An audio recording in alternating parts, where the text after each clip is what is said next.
As far back as I can remember, I'd sit and watch Animal Planet for hours whenever I went to my grandmother's house. As a small child, I loved every type of animal, and watching shows like the Jeff Corwin Experience, The Crocodile Hunter, and Emergency Vets filled my mind with thousands of facts about living things from all around the world. I was always intrigued the most by the rainforest.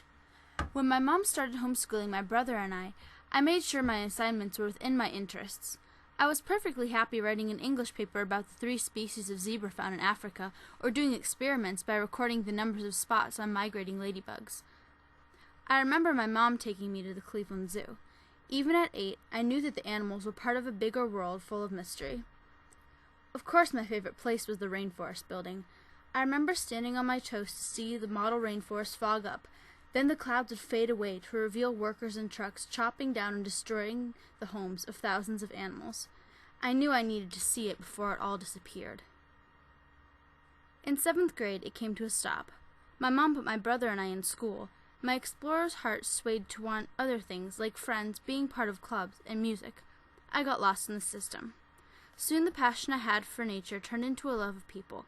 I decided to go to Malone for college, where community was a prized part of life and relationships were a fundamental part of the experience. My friend choices in high school and my freshman year at Malone made me very aware of how much I appreciated other cultures, and by second semester I'd changed my major to Spanish.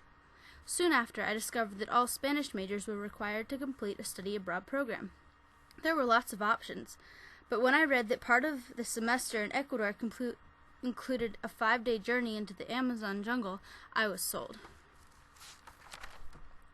Before I knew it, it was the end of July, and I was headed for Quito. I got my promised 5 months of adventure.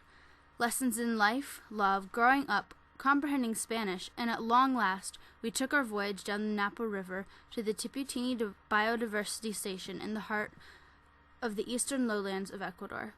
It was 30 minutes on a plane from Quito to Coca, 2 hours by canoe on the Napo River, 2 hours on a bus, and 2 final hours in a really small canoe.